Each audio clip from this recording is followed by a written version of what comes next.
Hello listeners and welcome to the Montel Weekly Podcast, bringing energy matters in an informal setting. This week, the discussion returns to France.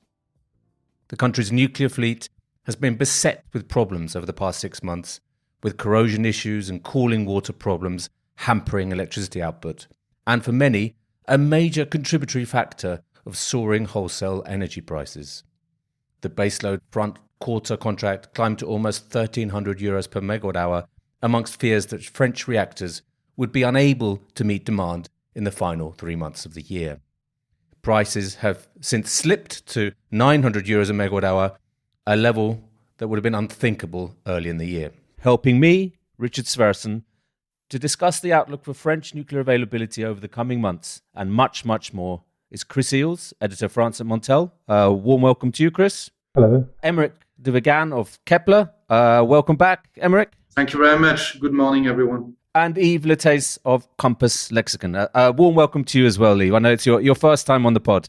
Yep, thanks for the invitation and good morning to everyone. I'd like to start off by asking you, Chris, what's the background of French nuclear availability or so far this year? How would you sum up the last 6 months? Well, you could say that it's been it's a crisis situation has emerged. It's been a roller coaster ride. All these would be true, I think. The last 6 months, in terms of nuclear availability, has been dominated by the incidence of corrosion that emerged in the autumn of 2021 at the Civil 1 nuclear reactor, where EDF found hairline cracks on a vital safety circuit.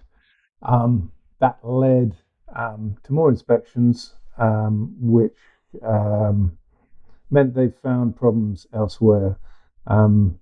Thanks, I can say, to France, the French Montel's reporting team, we were able to expose corrosion on many more reactors, thanks to certain sources in plants. And it's now known that the problem is widespread. Although EDF is saying, of course, that they believe the more recent reactors are more likely to be affected by this corrosion outbreak. The corrosion outbreaks have a huge impact on availability because they have had to stop reactors to check these parts. And in order to do that, at times they have to actually go into the reactors, cut pipes out, and then check them and then put the pipes back. And if they find problems, then they've got to repair them. And that's a very, very tricky job. You're in a part of the reactor where you have radioactivity. So that's difficult for workers. What's the current availability in France then, Chris? How many reactors are offline? Well, there are currently, according to my calculations this morning, there are 29 out of 56 reactors offline at the moment. So that's over half the fleet. A very difficult situation for EDF because, according to Jean-Bernard Lévy yesterday, on Wednesday, he said that 15 of these reactors are out due to corrosion probes or corrosion repairs. I just want to say before, the other thing I wanted to say, which I didn't say about the last 6 months, is that it's a crisis, but you could say there's a crisis every autumn in France with reactors. We had, if you go way back to September 2016, we had steam generator issues with cuts, which meant they had to stop reactors. In 2017, we had earthquake issues, blocked control rods in 2018, which also led to EDF having to stop reactors for unplanned outages. You can argue that this isn't a new. Okay, the reason for the crisis is new. The reason for the problems with this year's problems with availability are new, but not. We seem to see it almost every September. There's an underlying problem here. Absolutely, Emeric. But if I can turn to what are you confident that these corrosion issues can be fixed and quickly before the onset of winter? I know you're not a nuclear physician, but Exactly, and that's very important to mention. I cannot be confident for various reasons. The first one is that we, in this world where there's a lot of different numbers communicated by the different stakeholders, we have EDF saying they're very confident in their ability to return the nukes before the winter. In the meantime, we have the government saying they're also confident in returning the nukes. And that leads to the famous REMIT publication that is showing actually what would be a fantastic availability for the end of Q4 and the beginning of Q1. In the meantime, we have the corporate generation target from EDF that stands at 280 terawatt hours. That is far from what the REMIT number are showing. And if you believe in this number, which, let's be honest, has been the most reliable in the past, you think it's quite unlikely that we see the units returning to the grid at some point in Q4 and Q1, or at least not all the units will come back. And yesterday we had this press conference from RTE where they showed their different scenarios regarding the nuclear availability for the winter. And their base case scenario stands at 45 gigawatts for Jan and February, which is somewhat 10 gigawatts lower than EDF REMIT scenario, if you can call it that way. Yep. I think for those listeners who are unaware of this remit messages, this is where EDF and all producers and consumers of energy have to post information about outages or stoppages that affect energy infrastructure. So absolutely. Thanks, Emeric. But Yves, if I can turn to you, what do you make of these numbers? There's something that doesn't quite add up. What's your view? So between the remit figures and the RT conservative TSO perspective of the restart of the nuclear plant. Yeah, and also the output target that EDF has announced for the year, or as Emeric mentioned, to the 280 terawatt hours. So, well, I think what I wanted to say first on the energy crisis was that it's effectively an energy crisis for the French electricity system, but interestingly as well, showing some good crisis management from the different stakeholders, in the sense that they tried to front load as much as possible the different maintenance events on the other nuclear units that were not directly impacted by the different issues that they found last year around. So they are trying to optimize as much as possible the calendar of the maintenance, either for end of 2022 and as well for next year, like new maintenance phases on the futures or next round of visite décennale and next round of maintenance events as well for the plants that would be unavailable from Feb, March, and so on in 2023. So it's a crisis, but they are in any I would say trying to do as best as they can to optimize the nuclear availability of the winter. Now, as Emeric said, effectively there is quite a bit of discrepancy between the REMIT, say 55 or something like that gigawatt of availability by end of December, and RT central scenario. Now, what is interesting to understand is that in the RT central scenario, they took a lot of conservative assumptions on the restart dates of the different nuclear units, depending on whether they are in long-term maintenance or short-term maintenance or refueling or impacted by the corrosion. Conservative assumptions reflecting what has historically happened between the published date of restart after a maintenance and the actual restart of the nuclear plants. And simply because the TSO has to have a conservative and pragmatic view on the availability to assess the adequacy of the system in a in a realistic scenario.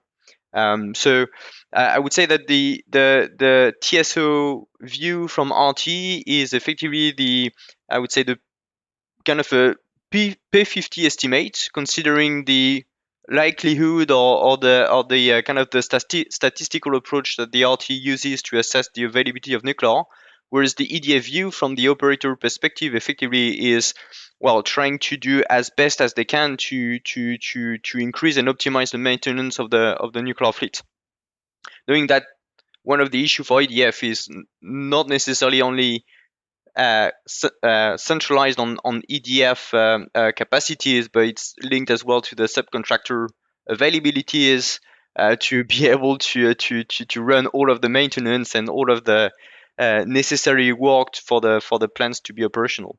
Yeah, as you rightly mentioned, RTE, the TSO, it's their duty to maintain security of supply and to keep the lights on. EDF is doing its best under extremely difficult situations. And how do you explain these figures? The gap between estimated nuclear output and what they expect. It's such a huge gap. So how do you explain that? Well, I think two things. One is in the remit figures, you don't take into account the fuel optimization that EDF is putting in place to optimize the availability by the end of the or midwinter, I would say. So trying to save as much fuel as possible to use it during the winter.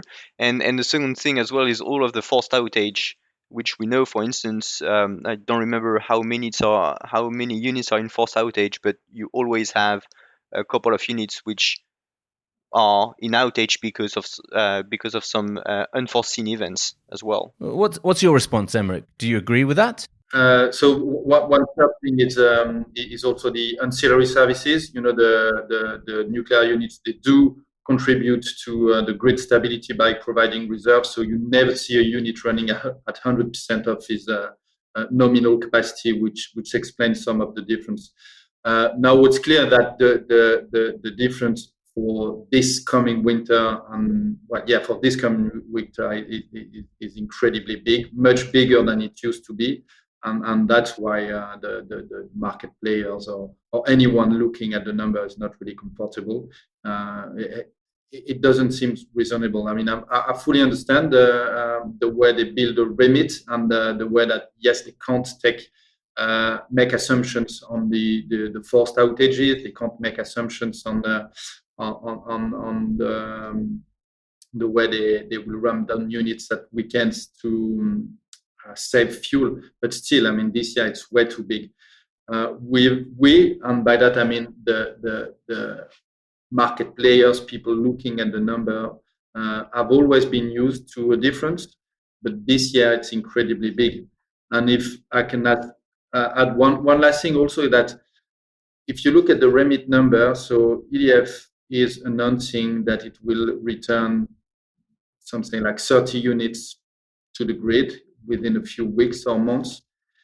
It would be an absolutely extraordinary performance from them.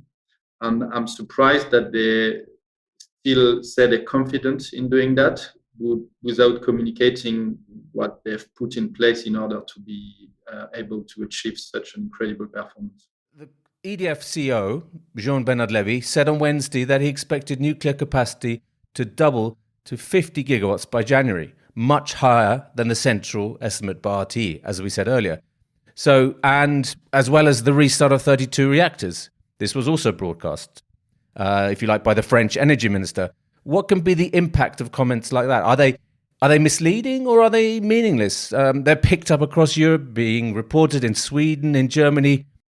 The minister seems to be saying, yes, we're going to restart these reactors, but we seem to also understand the true nature of the figures and planning. It doesn't seem feasible, does it? Yeah, well, the politics have to communicate on that. On that simply because that's effectively structural for the French electricity system for next winter. Now it's kind of a political communication as well. So saying that all of the reactors units we start, not necessarily, they don't mention the end of the year, they mention the end of the winter. So you see that they are maintaining some sort of blur around the exact target, in the sense that they can only rely in any case on what EDF is saying in the remit process. Now that that kind of communication totally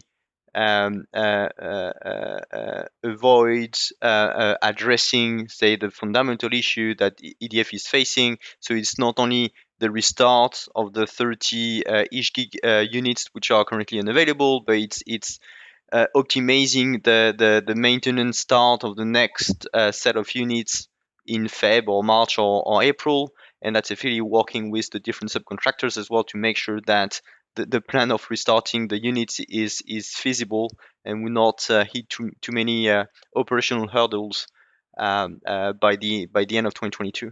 And maybe one last thing as well that I wanted to mention on the discrepancy between the volumes, the energy produced, and the availability in terms of capacities is that something that we kind of are putting aside somehow is the increasing penetration of renewable in the system as well, which over time, and that's what we've seen in the previous years, would basically reduce the nuclear generation when there is an excess of wind, so mainly wind generation, I would say, during winter, more solar generation in summer, that would push down the generation figures of the nuclear fleet as well. So explaining the growing discrepancy that we see as well. So it's one of the drivers, not the only one, but explaining the growing difference that we could see between the target of generation and the availability, assuming that when available, you would produce at maximum. I mean, I think, it's quite clear, as Chris mentioned, that it's become a very political issue. It's the first time I've heard of politicians, national politicians, talking really what is our bread and butter, the remit messages, and bringing them to the fore. And it's clear that the German economy minister Robert Habeck, he said France has promised us 50 gigawatts by the start of January. I mean, these are clear statements from very high up politicians. Now, what's the view of the regulator or the supervisory authority? Do we have any idea of what they think here, Emeric? Not on this topic. They've been really quiet. If anything, we know they understand why the remit numbers are always overestimated for all the reasons we mentioned. But beyond that, we haven't had any communication from their side. But it's a very important point. I mean, again, we're in a situation where we have an industrial crisis. We're running at 55 gigawatts, which is incredibly low. We're in a world where for the last 5 years, because you're very right in mentioning we have had crisis since 2016, 17. We've been told that the situation would improve in the next 18 months. So far, it hasn't really improved. So we're all very concerned or careful about the potential outlook. So that's one thing. But on the other hand, we have, and I'm not afraid of the world, we're facing a communication crisis. Because yes, it's political. Yes, CEOs, ministries can make statements. But then you have the real world where there's a market with rules where consumers have to go and buy their electricity for next year, and at the moment they are flying completely blind. They have no idea about what could happen.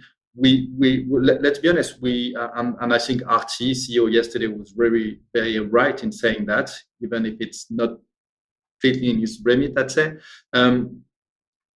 The prices we're seeing at the moment for the winter don't make sense if we're really confident that we'll have 50 gigawatts of nuclear availability in December and Q1 next year. Chris, I mean, your team has written about some analyst expectations, for example, from Energy Quantified. What's their view, Chris? Well, I mean, their view is quite simply it's on the basis of, 16, 17 years of experience that EQ has been looking at the market and looking at remit figures, and they say, well, if you believe remit figures, then you're not going to get anywhere. They're predicting, I think, a 10 gigawatt difference in Q4 between EDF's remit estimates and their own, and that's based on an analysis of the nuclear output target, and basically saying, well, look, we've got this nuclear output target. We take the average between the 280 and the 300, and let's see how that works out in actual practice. What would be the likely nuclear output in these months, the nuclear capacity in these months. So you end up with a figure which is about roughly 10 gigawatts less, because they believe that EDF will have to reduce their output to meet their capacity to meet these output targets. So yeah, it's and it's a constant, this overestimation. Sure, we've so that would be like between 40 and 45 gigawatts, right? Yeah, that's right. Yeah. But this week, RT also, had some other scenarios here. I mean, and I think stressed very clearly the need to reduce demand. Yves, is there a chance that I'll start again. Is there, what did it? Sorry. Can France reduce demand to avoid rolling blackouts and cuts to industry, Yves? Well, that's a really good question, and that kind of touch on the specificity of the French market compared to the neighboring countries. So the French electricity market is the most thermosensitive, so the one that would react the most to a temperature decrease in winter. I don't have the exact figure in mind, but it's a decrease of 1 degree is an equivalent increase of 2.7 gigawatt of electricity consumption. So obviously, really sensitive, and so that's the market that shows the most difference between the summer average consumption and the winter maximum consumption or average consumption, obviously much higher in case of a cold spell. So we know why the French power demand increases so much in winter. So all of the possible energy savings actions on reducing the temperature in a household or public administrations or services or small industries would definitely have an impact on the demand. So I think the different actors and stakeholders in responsibility knows exactly what needs to be targeted to reduce the demand. And if necessary, so RT has already put in place the Eco Watch signal, which would kind of work in the same way as the type of communication for high traffic weekends, for instance, so with different colors depending on the situation of the system. And so we would need affiliate to rely on the end customers and small customers answers to these different type of signals. But as soon as you have like a sufficient number of customers that react to these signals, you would see instantaneously a significant decrease of demand, and that's because of the thermosensitivity of the French electricity demand. So I think if not only RT, but the different stakeholders in responsibility manage to effectively get a social acceptance that effectively that's the responsibility of everyone to reduce the consumption or to mitigate any possible increase of demand because of a specific like cold spell or any other events. That should be available, and that would have a definite impact on the peak demand and the hourly demand across winter. Let's fingers crossed that we don't have a cold winter, because we maybe are due one. Let's fingers crossed that it keeps mild and that there is enough capacity available and that demand can be cut where necessary. But gentlemen, we're running out of time, unfortunately, so I'd like to thank you, Emeric, Yves, and Chris, very much for being part of the Montel Weekly Podcast this week. Thanks a lot. Thank you for the invitation. So, listeners, you can now follow the podcast on our own Twitter account, aptly named the Montel Weekly Podcast. Please direct message any suggestions, questions, or let us know if you think you have a good idea for a guest on the show. You can also send us an email to podcast@montelnews.com. Lastly, remember to keep up to date with all that's happening in energy markets on Montel News. You can subscribe on Apple Podcasts and Spotify, or wherever you get your podcasts from. Thank you and goodbye.